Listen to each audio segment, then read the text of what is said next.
नमस्कार दोस्तों, ये वीडियो का पार्ट 2 है।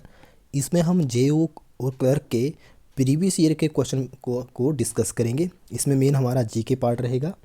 पहला क्वेश्चन है, भारतीय संविधान की किस अनुसूची में दल बदल विरोध का प्रावधान है?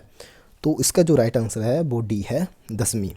ये संविधान के 52 संशोधन में 1985 के द्वारा जोड़ी गई थी। 1985 में जोड़ा गया था इसको 52 संशोधन के द्वारा। ये भी कई बार पूछा जाता है कि किस संशोधन के द्वारा, तो ये 52 संशोधन के द्वारा 1985 में जोड़ा गया था।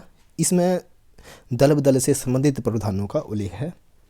नेक्स्ट क्वेश्चन है हमारा, राज्य के नीति निर्देशक सिद्धांत लागू करने का किस पर निर्भर करता है?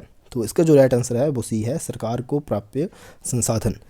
नीति निर्देशक सिद्धांत जो हैं हमारे वो आयरलैंड के संविधान से लिए गए हैं। कई बार क्वेश्चन आ जाता है कि नीति निर्देशक सिद्धांत जो हैं किस देश के संविधान से लिए गए हैं, तो हमें पता होना चाहिए कि ये आयरलैंड के संविधान से लिए गए हैं। और इसका वर्णन संविधान के भाग 4 में किया गया है। ठीक है, ये क्वेश्चन याद कर लें, भाग 4 से जो है इसमें इसका वर्णन किया गया है। कई बार इसका रिलेटेड क्वेश्चन भी आ सकता है कि किस भाग में किए गए हैं, तो भाग 4 है। ठीक है, अगला क्वेश्चन है हमारा, प्रधानमंत्री के तौर पर नियुक्त होने के समय कौन राज्यसभा का सदस्य भी था?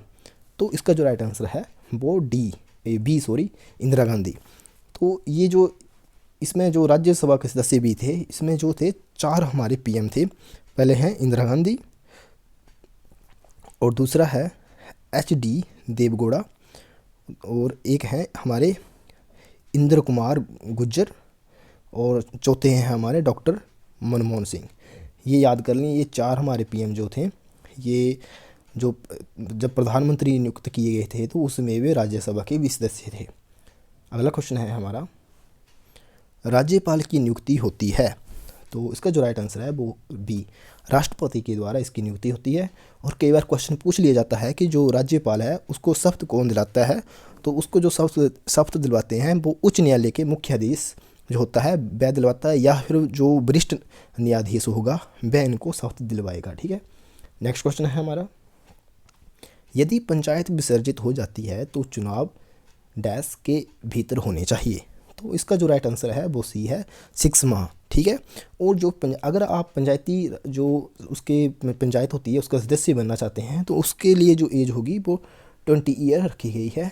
ये भी कई बार क्वेश्चन पूछ सकते हैं कि कितनी एज चाहिए सदस्य बनने के लिए, तो 21। नेक्स्ट क्वेश्चन है हमारा,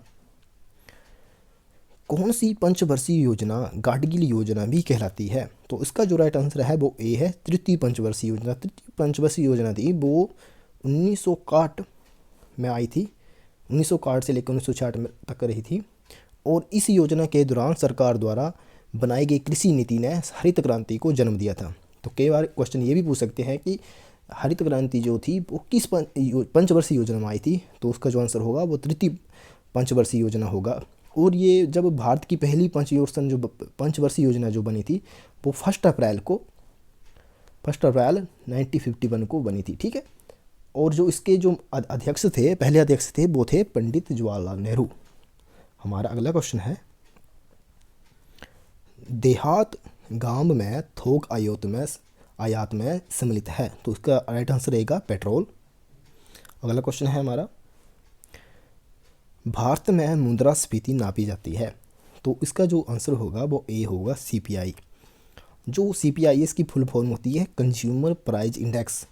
और मेनली जो है इसको मेजर करने के लिए जो है मुद्रास्फीति को मेजर करने के लिए 2 ब्रांचेज मेन है, एक है CPI और दूसरी है WPI। CPI की फुल फॉर्म में है हमारी कंज्यूमर प्राइस इंडेक्स, और WPI की फुल फॉर्म होगी होल सेल प्राइस इंडेक्स। तो ये इंपॉर्टेंट क्वेश्चन है, कई बार ऐसा भी पूछ सकते हैं। तो दोस्तों, अगर वीडियो अच्छी लगी हो तो लाइक, शेयर और सब्सक्राइब जरूर करें। Thank you.